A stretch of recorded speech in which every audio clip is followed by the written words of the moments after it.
Chapter 35. August through the peephole. His eyes are about an inch below where they should be on his face, almost to halfway down his cheeks.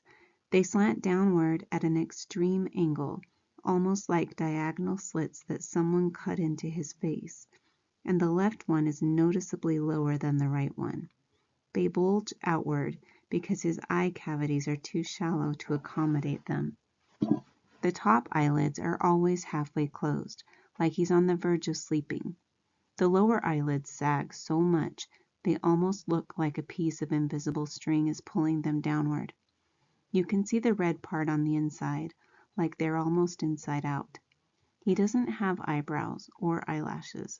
His nose is disproportionately big for his face, and kind of fleshy. His head is pinched in on the sides where the ears should be, like someone used giant pliers and crushed the middle part of his face.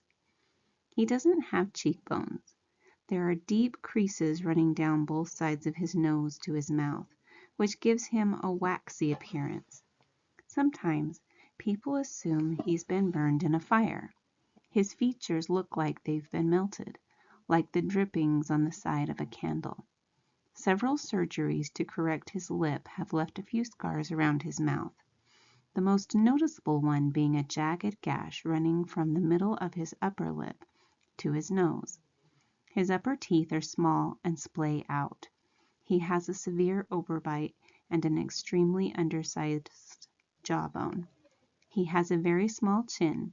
When he was very little, before a piece of his hip bone was surgically implanted into his lower jaw, he really had no chin at all. His tongue would just hang out of his mouth with nothing underneath to block it. Thankfully, it's better now. He can eat, at least. When he was younger, he had a feeding tube, and he can talk, and he's learned to keep his tongue inside his mouth, though that took him several years to master.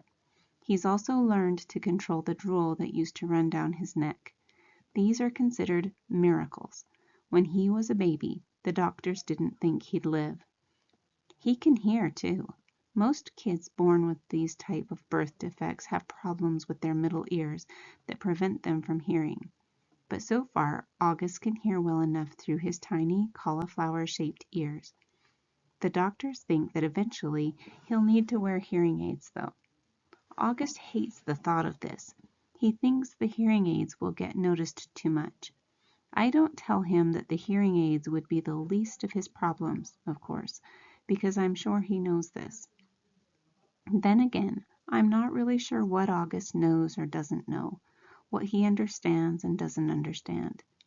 Does August see how other people see him, or has he gotten so good at pretending not to see that it doesn't bother him?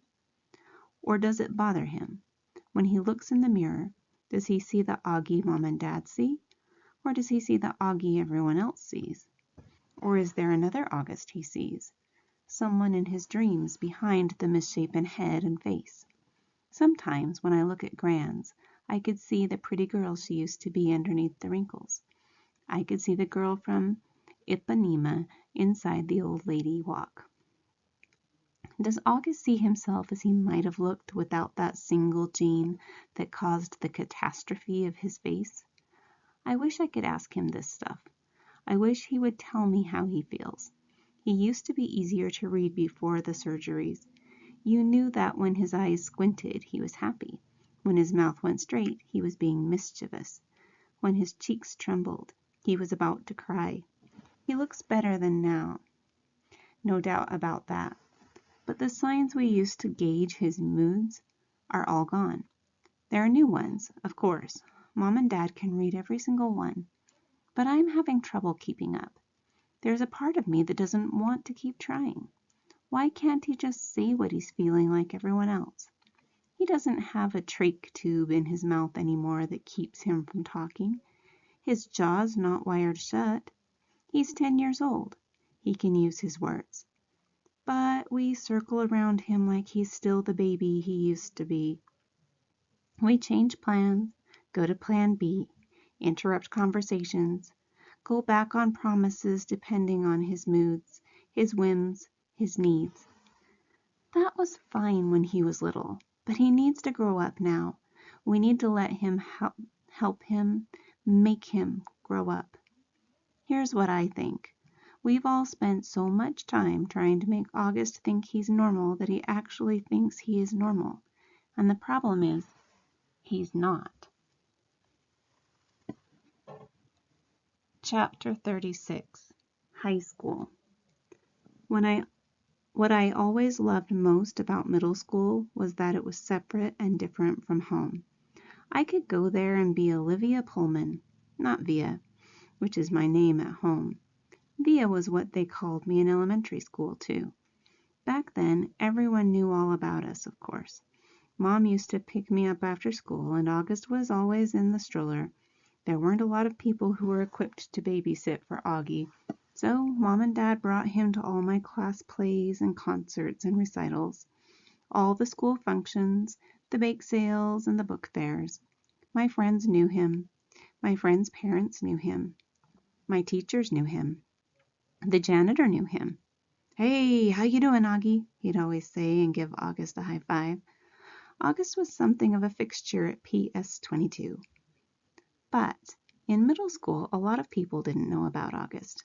My old friends did, of course, but my new friends didn't. Or if they knew, it wasn't necessarily the first thing they knew about me. Maybe it was the second or third thing they'd hear about me. Olivia? Yeah, she's nice. Did you hear she has a brother who's deformed? I always hated that word, but I knew it was how people described Augie, and I knew those kinds of conversations probably happened all the time out of earshot. Every time I left the room at a party, or bumped into groups of friends at the pizza place. And that's okay. I'm always going to be the sister of the kid with a birth defect. That's not the issue.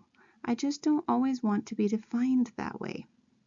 The best thing about high school is that hardly anybody knows me at all, except Miranda and Ella, of course, and they know not to go around talking about it. Miranda, Ella, and I have known each other since the first grade. What's so nice is we never have to explain things to one another. When I decided I wanted them to call me Olivia instead of Via, they got it without my having to explain. They've known August since he was a little baby. When we were little, our favorite thing to do was dress up with Augie. Load him up with feather boas and big hats and Hannah Montana wigs. He used to love it, of course, and we thought he was adorably cute in his own way. Ella said he reminded her of E.T. She didn't say this to be mean, of course, though maybe it was a little bit mean. The truth is, there's a scene in the movie when Drew Barrymore dresses E.T. in a blonde wig, and that was a ringer for Augie in our Miley Cyrus heyday. Throughout middle school, Miranda, Ella, and I were pretty much our own little group, somewhere between super popular and well-liked. Not brainy, not jocks. Not rich, not druggies, not mean, not goody-goody, not huge, not flat. I don't know if the three of us found each other because we were so alike in so many ways, or that because we found each other, we've become so alike in so many ways. We were so happy when we all got into Faulkner High School. It was such a long shot that all three of us would be accepted, especially when almost no one else from our middle school was. I remember how we screamed into our phones the day we got our acceptance letters. This is why I haven't understood what's been going on with us lately. Now that we're actually in high school, it's nothing like how I thought it would be.